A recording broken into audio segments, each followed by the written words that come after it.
এইভাবে আপনারা একবার এঁচোড় রান্না করে দেখুন, এটা মাটন চিকেনের স্বাদকেও হার মানাবে।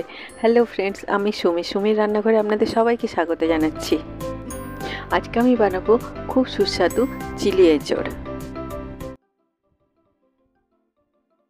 এই চিলি এঁচোড়টা বানানোর জন্য আমি একটা ছোট সাইজের এঁচোড় নিয়ে এরকম বড় বড় করে কেটে একটা প্রেসার কুকারের মধ্যে নিয়ে নিয়েছি। এবার আমি এর মধ্যে দিয়ে দিচ্ছি খুব অল্প পরিমাণ জল আর 1 টিস্পুন নুন। খুব বেশি পরিমাণ জল দিলে এটা সেদ্ধ হওয়ার পরে খুব নরম আর ন্যাতনেতে হয়ে যাবে। এবার এই এঁচোড়ের পিসেসগুলোকে আমি ভালোভাবে সেদ্ধ করে নিচ্ছি। দেখুন, এই চিলি এঁচোড়টা বানানোর জন্য আমাদের এই ভেজিটেবলসগুলোর দরকার পড়বে। এখানে আমি 6টা কাঁচা লঙ্কাকে খুব ছোট ছোট করে কেটে একটা বোলের মধ্যে নিয়ে নিয়েছি আর তার মধ্যে দিয়ে দিচ্ছি 1 টেবিল স্পুন ভিনিগার। এবারে এটাকে আমি ভিজিয়ে 8 থেকে 10 মিনিটের মতো রেখে দিচ্ছি।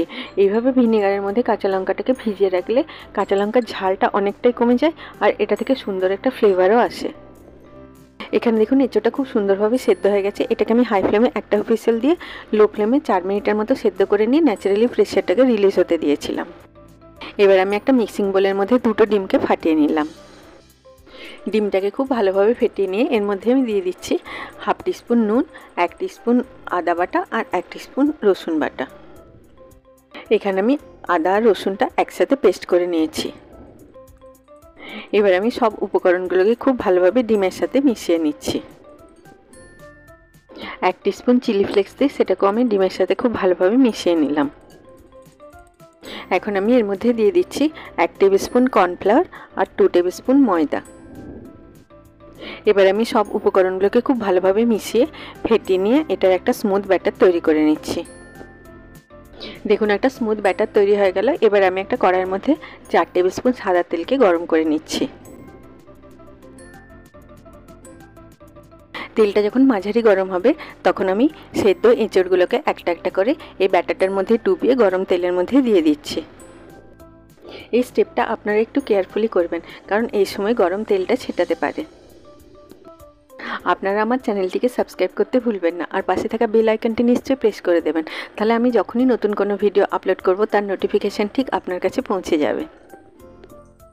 আপনারা যখন এঁচোড়গুলোকে সেদ্ধ করবেন তখন খুব অল্প জল দেবেন, নয়তো এঁচোড়গুলো সেদ্ধ হওয়ার পরে খুব নরম হয়ে যাবে আর এঁচোড়ের টুকরোগুলো এরকম গোটা গোটা থাকবে না। এখন আমি এঁচোড়ের টুকরোগুলোকে সুন্দর একটা গোল্ডেন ব্রাউন কালার আসা অবধি মিডিয়াম ফ্লেমে ভেজে নেব। এঁচোড়ে থাকে প্রচুর পরিমাণে protein, vitamin A, C, potassium, iron. এটা আমাদের চোখ, হার্ট আর স্কিন হেলথের জন্য খুব ভালো আর এটা ব্লাড সুগারকেও কন্ট্রোল করে। এই এঁচোড়গুলোকে আপনারা মিডিয়াম ফ্লেমেই ভাজবেন। হাই ফ্লেমে ভাজলে এগুলোর বাইরেগুলো পুড়ে যাবে কিন্তু ভেতরগুলো কাঁচা রয়ে যাবে। দেখুন, এঁচোড়ের টুকরোগুলো খুব সুন্দরভাবে ভাজা হয়ে গেছে। এবারে এগুলোকে আমি তেল থেকে তুলে এক্সট্রা তেলটা ঝরিয়ে নিয়ে একটা প্লেটের মধ্যে রেখে নিচ্ছি। এই একইভাবে আমি সব এঁচোড়গুলোকে ভেজে নিলাম। এবার আমি ফ্লেমটাকে লো রেখে ওই একই তেলের মধ্যে দিয়ে দিচ্ছি খুব ছোট ছোট করে কাটা 1 টেবিল স্পুন রসুন। রসুনটাকে অল্প গোল্ডেন হওয়া পর্যন্ত ভেজে আমি এর মধ্যে দিয়ে দিচ্ছি 1 টেবিল স্পুন গ্রেট করে রাখা আদা। আদাটাকেও আমি মিডিয়াম ফ্লেমে কয়েক সেকেন্ড ভেজে নিলাম। এখন আমি এর মধ্যে দিয়ে দিচ্ছি 3টে মিডিয়াম সাইজের ডাইস করে কাটা পেঁয়াজ। পেঁয়াজগুলোকে আমি 1 মিনিটের মতো হাই ফ্লেমে স্টার ফ্রাই করে নিলাম।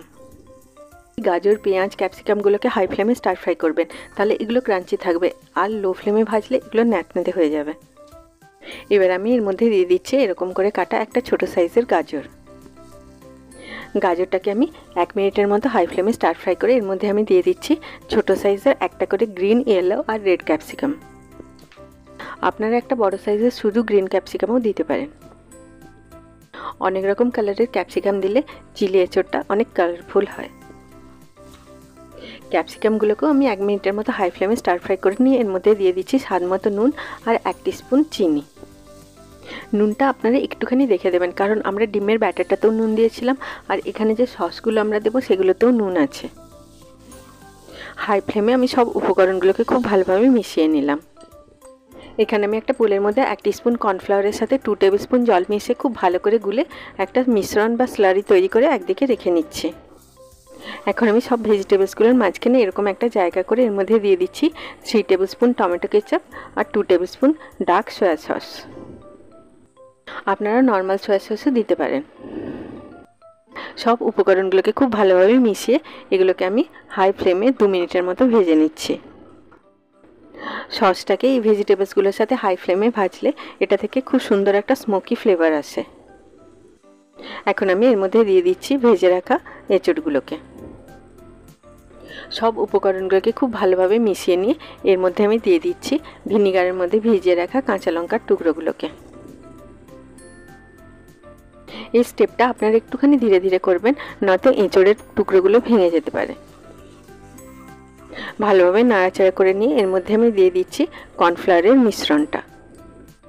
আমার এই ভিডিওটি যদি আপনাদের ভালো লাগে আপনারা নিশ্চয়ই লাইক করবেন। আপনাদের এক একটা লাইক আমার কাছে অনেক বেশি মূল্যবান।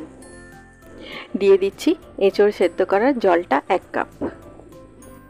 নর্মাল জল না দিয়ে এই এঁচড় সেদ্ধ করার জলটা দিলে চিলি এঁচড়ের স্বাদটা আরও বেশি বেড়ে যায়।